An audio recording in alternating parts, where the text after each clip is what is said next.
actualidad se ha puesto de moda el retirar estatuas de personajes históricos, como si con ello pudiéramos ocultar su existencia o, lo que es peor aún, juzgarlos después de muertos. Pero ¿quién es el juez que determina si el personaje merece ser recordado?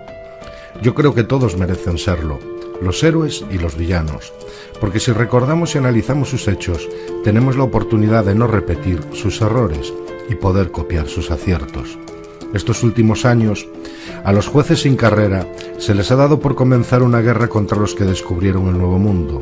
Nos quieren imponer la idea de que todos los españoles que participaron en el descubrimiento de América masacraron a la población indígena. Nada más lejos de la realidad. ¿Que se cometieron barbaridades? Por supuesto, como en todas las batallas, en todas las guerras. A nadie se le ocurre derribar o destrozar estatuas romanas, que fueron quizás los que más atrocidades llevaron a cabo a la hora de realizar sus conquistas. Nos limitamos a admirar sus construcciones, hacemos lo que tenemos que hacer con el paso de la historia, aprender. Hoy vamos a repasar la vida de uno de esos personajes que tan injustamente está siendo tratado por sus detractores, uno de los más ilustres que ha dado la historia universal. Hoy nos asomamos a la biografía de un extremeño épico, aquel que dicen que conquistó México, yo creo que lo liberó. Esta es la historia de Hernán Cortés de Monroy y Pizarro Altamirano. Nació en Medellín, en la provincia de Badajoz, en 1485. Era de familia humilde y cuando tenía 14 años y con gran esfuerzo por parte de sus padres Martín y Catalina, se fue a estudiar a la Universidad de Salamanca. Una vez allí aprendió latín y un poco de derecho. No fue un gran estudiante. Eran años en que las noticias que llegaban de América eran historias de gestas, de hazañas, de grandes tesoros, y los jóvenes soñaban con viajar al Nuevo Mundo y ser protagonistas de una gran aventura. No es cierto que lo único que buscaban era enriquecerse, algunos probablemente sí, pero la mayoría, por encima del beneficio económico, buscaban el honor y la fama. En 1504, con 18 años, consigue embarcar con destino a la isla La Española, donde participó en una pequeña batalla contra caciques haitianos y fue nombrado escribano de la villa de Azúa, al tiempo que empezó a poseer algunas tierras. Conoció al gobernador Diego Velázquez, que había formado parte del segundo viaje de Cristóbal Colón al Nuevo Mundo. Se hicieron buenos amigos y este en 1511 lo reclutó para conquistar y poblar Cuba, donde con el tiempo llegó a ser alcalde de una ciudad recién fundada, Santiago de Baracoa. En 1514 fue encarcelado acusado de conspiración y ya en libertad en 1516 se le confía el mando de la tercera expedición a la costa de Yucatán, advirtiéndole de la prohibición de crear colonias permanentes. Consigue reunir 11 naves con 518 infantes, 16 jinetes, 13 arcabuceros, 32 ballesteros, 110 marineros y unos 200 indios como auxiliares de tropa. Llevaba 32 caballos, 10 cañones de bronce y 4 falconetes. Muchos de estos hombres eran veteranos de la Guerra de Italia, militares curtidos y grandes estrategas que serían determinantes en las conquistas posteriores. El viaje se realiza el 10 de febrero de 1519. Hernán Cortés tiene 33 años y parte rumbo a la isla de Cozumel. Una vez allí, mantiene un primer contacto con los mayas y consigue liberar a varios prisioneros españoles, entre los que estaba Jerónimo de Aguilar, que pasa a ser su traductor. El 14 de marzo de 1519 llega a Tabasco y derrota a los mayas en la ciudad de Potonchán. Los caballos, llenos de cascabeles, amedrentaban a los nativos que pensaban que el caballo y el jinete eran solo uno. Los mayas deciden parlamentar, pero tienen miedo de que los barbudos, que es como conocen a los españoles, aprovechen para ejecutarlos, por lo que envían a unos esclavos para entrar en negociaciones, y al ver que a estos no les pasa nada, prosiguen las negociaciones, esta vez ya con embajadores. Ofrecen a los españoles víveres, tejidos y oro. Los mayas se dan cuenta de que los españoles no tienen mujeres y les ofrecen 20 esclavas, entre ellas una joven de 16 años, Malinche, hija de un alto cargo local que fue vendida por su familia. Lo primero que hacen los españoles al recibir esta comitiva es bautizarlas y cambiarles el nombre. Malinche no era una esclava más, hablaba las lenguas locales y en poco tiempo el español. Pasó a llamarse Doña Marina en honor a la gran santa gallega y en lo sucesivo va a ser crucial a la hora de establecer contactos con las diferentes tribus indígenas. Era extremadamente inteligente, fiel a los españoles y en especial a Hernán Cortés, con quien incluso tuvo un hijo llamado Martín.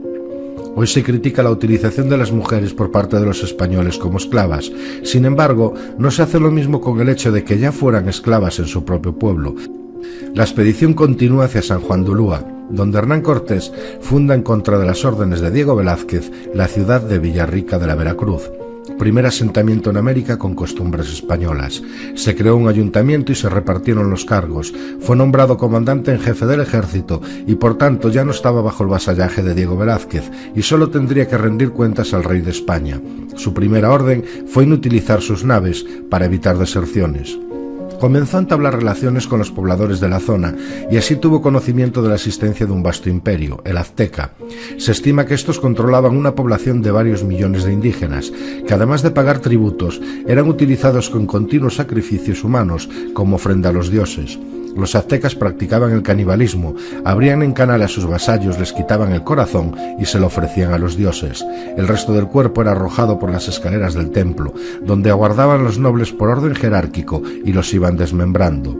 Cada uno se llevaba un trozo, una pierna, un brazo o lo que le tocara en suerte, y posteriormente era cocinado y devorado como un manjar y por supuesto una nueva ofrenda a sus dioses. Otra costumbre azteca era insertar los cráneos de sus víctimas unos con otros o pegarlos con cal, arena y gravilla, formando murales dantescos. Hablamos de miles de cráneos. Todo esto lo conocemos por medio de las crónicas que los españoles escribieron sobre el terreno y que han sido cuestionadas desde siempre por los indigenistas, por los políticos de la zona y por algún historiador anglosajón. Pero desde el año 2015 los arqueólogos han ido descubriendo varios zompantís, que así se llaman estas estructuras, que dan la razón sin ningún género de dudas a los cronistas de la época. Digno de resaltar es también el hallazgo de restos humanos en el estanque sagrado de Chichén Itzá. Allí se encontraron huesos pertenecientes a niños de entre 6 y 12 años, a los cuales se les torturaba, se les arrancaba el corazón, se les cortaban los brazos y se les arrojaba en vida al estanque para que los dioses otorgaran buenas cosechas. Los arqueólogos han determinado que el estudio de los restos coincide con las crónicas que nos dejaron los conquistadores españoles. Con estos ritos macabros y espeluznantes que eliminaron a millones de indígenas, no es difícil de entender que estos se aliaran con Hernán Cortés para luchar contra los aztecas y que éste, cada día que pasaba, añadiera a su ejército cientos de efectivos. Hernán Cortés partió de Veracruz el 16 de agosto con la alianza de los toltecas y los tlaxcaltecas, enemigos acérrimos de los mexicas, habitantes de Tenochtitlán, capital del imperio gobernado por Moctezuma II. Cerca de 400 kilómetros les separaban de su destino.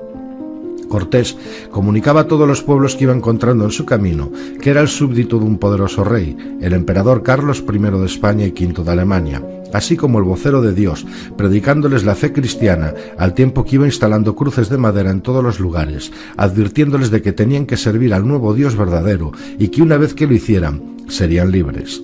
Hay una biografía del rey Carlos I, escrita por Prudencio Sandoval, donde el monarca cuenta que Cortés daba la oportunidad de hacerse cristianos de manera pacífica a los nativos. De lo contrario, tendrían que encomendarse a sus dioses y que asimismo les prometía la paz y la libertad una vez fuera derrotado el imperio opresor.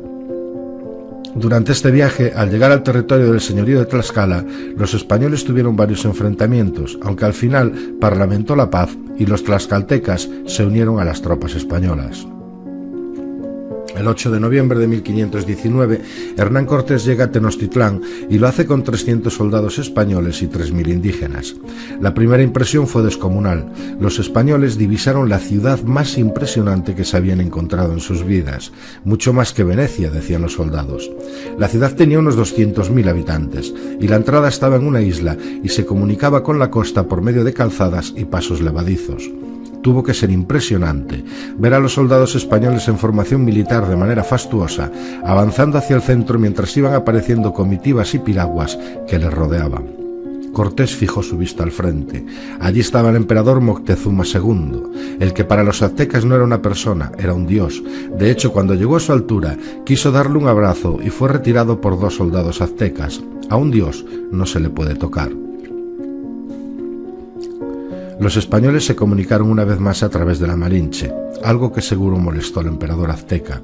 Pero en un primer momento, aunque se respiraba una gran tensión, las relaciones empezaron con buen pie e intercambio de presentes. Moctezuma obsequió a Cortés con el tocado del dios Quetzalcóatl, más conocido como el penacho de Moctezuma. Este se encuentra hoy en Austria y hay una gran polémica ya que México lo reclama como suyo. Los españoles fueron alojados en una especie de palacio. Los cronistas nos dicen que la sensación era de que en cualquier momento les iban a atacar. Se veía venir sin ningún género de dudas, hasta el punto de que Cortés mandó instalar un cañón en la entrada del palacio donde se alojaban, apuntando al exterior. Cuentan las crónicas que el primer enfrentamiento entre Moctezuma y Cortés fue la negativa de este último a aceptar las costumbres y prácticas religiosas de los aztecas. Un enviado de Dios no podía permitir tales atrocidades, no podía permitir el sacrificio de cientos de personas y mucho menos de mujeres y niños. Durante varios días se dedicó a contemplar la ciudad, incluso a pasearse por ella. Paseaba por las calzadas sin mostrar miedo alguno. Lo que estaba haciendo no era un acto de arrogancia, era la manera de estudiar cómo se iba a hacer con la ciudad. Todo se agravó cuando llegaron noticias de que Diego Velázquez había mandado 18 navíos comandados por Pánfilo de Narváez a Ulúa, donde pretendían apresar a Hernán Cortés por fundar la ciudad de la Villarrica de Veracruz. Este decide irse a combatir, pero antes deja un centenar de españoles a las órdenes de Pedro de Alvarado en el Palacio Azteca.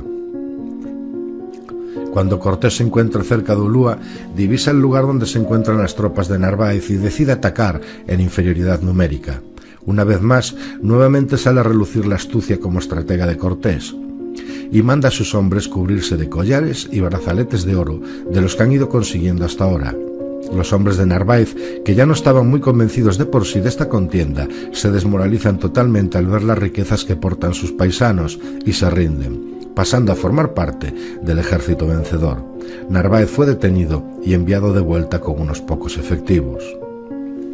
Mientras tanto, en Tenochtitlán, el 22 de mayo, Pedro de Alvarado, ante la evidencia de que iban a ser atacados y observar la concentración cada vez más grande de soldados aztecas en la plaza, decide tomar la iniciativa y lleva a cabo el ataque que pasará a ser conocido como la Matanza del Templo Mayor. Aprovechando que hay una celebración, la fiesta de Toscat, mata a jefes del ejército, caciques, nobles y algunos nativos. El 24 de junio de 1520, Cortés regresa a la ciudad y se encuentra con una población sublevada en contra de los españoles.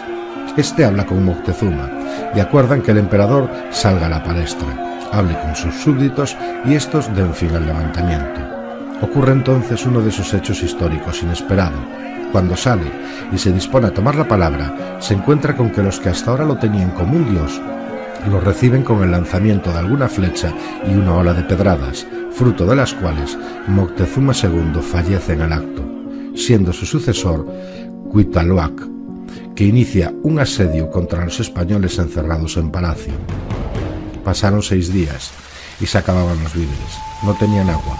La única solución era la retirada, pero era prácticamente un suicidio. La madrugada del 30 de junio al 1 de julio de 1520, conocida como la Noche Triste, se aprovecha que la noche es lluviosa y silenciosamente abandonan el templo. Logran llegar a una calzada que les alejará de la ciudad. Están a punto de conseguirlo. Pero de repente, al parecer alertados por una anciana, en escasos minutos, miles de aztecas los rodean. Se produce una masacre donde los españoles van cayendo a manos de los mexicas, otros mueren ahogados por el peso de sus armaduras y algunos a causa del peso del oro y metales preciosos que no quisieron dejar atrás, en contra de las órdenes de Hernán Cortés. Pero este sí consiguió escapar con un gran número de efectivos. Los que allí quedaron fueron despedazados y ofrecidos a los dioses. La huida duró otros 6 días y el 7 de julio los hombres de Cortés consiguieron reorganizarse y derrotar a sus perseguidores. Como ya hemos dicho, este hecho se le ha recordado para siempre históricamente como la Noche Triste. A día de hoy en México se ha quitado ese nombre a una plaza y se la ha rebautizado con la de Plaza de la Victoria, en ese deseo absurdo de querer borrar las huellas de la historia real. Si hiciéramos caso a los que nos intentan vender que los españoles masacraban a los indígenas, es evidente que aquí se daría por finalizada esta historia. Estaríamos hablando de unos 500 españoles huyendo de cientos de miles de aztecas, y si le sumamos el resto de indígenas oprimidos, serían más de 1 millón. Pero la historia no fue así. Los tlaxcaltecas ofrecieron a Cortés reorganizarse en Tlaxcala. Siguieron apoyándolo, cada vez en más número, y una vez finalizó esa nueva reorganización, volvieron a Tenochtitlán y la asediaron. unos cientos de españoles y miles de indígenas rodearon la ciudad azteca a la espera de que a sus moradores se les acabaran los víveres. 75 días de asedio, donde los mexicas que osaban atacar o escapar encontraban la muerte. Cortés mandó traer pieza por pieza los navíos que había inutilizado y los montó en el lago de la ciudad para arrasar con piraguas y cualquier tipo de oposición naval. La caballería e infantería poco a poco fue avanzando por las calzadas, destruyendo todo lo que se encontraba a su paso. Debido a la escasez de agua potable, una epidemia de viruela se une a las tropas españolas y da la estocada a los mexicas. Cortés, en un último gesto de humanidad, deja salir a las mujeres y a los niños y pronuncia una frase: ¿qué corazón no se quebraría viendo a estas mujeres y niños falleciendo en esta ciudad? Pasados los días, la escena era dantesca. Miles de muertos llenaban las calzadas de Tenochtitlán, el olor era insoportable, y es por esta razón que los españoles tuvieron que esperar un tiempo antes de proceder al enterramiento masivo de los cuerpos. Una vez se toma la ciudad de Tenochtitlán, los nativos americanos de esta zona ya no vuelven a sufrir el canibalismo, los sacrificios en masa, ni el pago de tributos. Comienza una nueva era amparado en el cristianismo, que al fin y al cabo era el principal objetivo para los territorios que conquistaba la corona española. Los mexicas que sobreviven se van incorporando a las tropas españolas en otras guerras, porque la conquista de México no es solo Tenochtitlán. Había muchas más sociedades que luchaban entre ellas y que finalmente fueron anexionadas al Imperio Español. Aquel imperio del emperador Carlos I de España y V de Alemania, donde nunca se ponía el sol. En 1523, con 37 años, Cortés sofocó las últimas revueltas, regresó a España y en 1529 el monarca Carlos I no permitió que fuera nombrado virrey de la Nueva España, ya que Diego Velázquez había solicitado que se le juzgara por amotinamiento, pero finalmente el monarca no lo juzgó y en contrapartida le concedió el título de Marqués del Valle de Osaca. De vuelta a las Américas en 1532, realizó la expedición a las Sigüeras, anexionando nuevos territorios a la corona. También descubrió la península de la Baja California, ordenó 4 viajes de exploración de la Mar del Sur. Él participó en el tercero. Tomó posesión de la bahía de la Santa Cruz, actualmente La Paz. Atravesó Jalisco, Nayarit y Sinaloa, territorio que formaba parte del reino de la Nueva Galicia. Y en la 4ª expedición se llegó a la desembocadura del río Colorado. Regresó a España en 1541. Luchó junto al rey en la campaña africana. Pasa sus últimos años en Sevilla, donde creó una tertulia literaria y humanística, hasta que enfermó y falleció con 67 años el 2 de diciembre de 1547, en Castilleja de la Cuesta, localidad próxima a Sevilla. Y aquí comienza un nuevo viaje. Un viaje inverosímil porque estamos quizás ante la persona que más cambió de ubicación una vez fallecido. Fue enterrado en el monasterio de San Isidoro del Campo. A los 3 años sus restos fueron cambiados de sitio en el mismo monasterio. En 1566, por deseo de su familia, sus restos volvieron a ser trasladados y fueron enviados a Nueva España, donde fueron enterrados junto a su madre en el templo de San Francisco de Texcoco. Pero este no fue el enclave definitivo.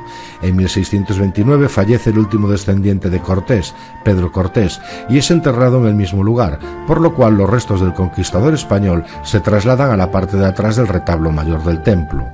80 años después, un nuevo traslado lo lleva a la iglesia que colinda con el Hospital Jesús Nazareno, pero surgió un gran movimiento nacionalista y se temió que su tumba fuera profanada, por lo cual el ministro Lucas Alamán comunicó que Hernán Cortés había sido trasladado a Italia, lo cual no era cierto. Al conquistador se le había colocado en esta ocasión escondido bajo la tarima del templo. Allí permanecieron sus restos 13 años, pero es evidente que allí ya no están. En 1836 se construyó un nicho en el mismo templo y se le depositó sin dar cuenta a nadie, aunque se dice que se informó a las autoridades españolas. El 25 de noviembre de 1946, tras años de estudios e investigación, historiadores del Colegio de México encontraron el nicho que guardaba la urna, se examinaron los huesos para verificar que eran los auténticos del gran conquistador y se colocó una placa de bronce con su escudo de armas y la inscripción Hernán Cortés 1485-1547. Dado el mal estado de este templo, no se puede descartar que el ilustre español aún tenga algún viaje pendiente. Antes de finalizar, no quiero dejar pasar por alto sus matrimonios. Hernán Cortés se casó en 2 ocasiones y se le conocen 11 hijos. Su primera mujer fue Catalina Suárez, la cual murió sin dejar descendencia a los 5 años de haberse casado. La segunda fue en 1528 Juana Ramírez, y con ella tuvo 6 hijos: Luis y Catalina, que los dos murieron al poco de nacer, Martín, sucesor de su padre, María, Catalina y Juana. Fuera del matrimonio tuvo a Catalina, a Martín, hijo de la Malinche, a Luis, a Leonor, la cual la tuvo con una hija de Moctezuma II, a la cual se le llamó Isabel de Moctezuma, y por último María, hija de una princesa mexica que al parecer nació con alguna deformación. Y esta es la historia de Hernán Cortés, un gran estratega, un sabio de la guerra, que estando en inferioridad numérica en más de una ocasión, tuvo que improvisar sobre la marcha la manera de debilitar al rival. Episodios como los de los caballos llenos de cascabeles, los de sus hombres llenos de oro, o aquella ocasión en que ante el asombro de los nativos que miraban a estos animales con miedo y admiración, puso una yegua en celo al lado de un macho. Y cuando éste empezó a levantarse y mostrar el nerviosismo propio de un equino ante una hembra, retiró a la yegua y comenzó a apaciguar al macho. Los nativos miraban asombrados, como si estuvieran ante algo divino, algo fuera de lo terrenal, y por eso se unían a él, porque para ellos ese barbudo era un semidios que llegó por el mar para liberarlos de sus verdaderos enemigos.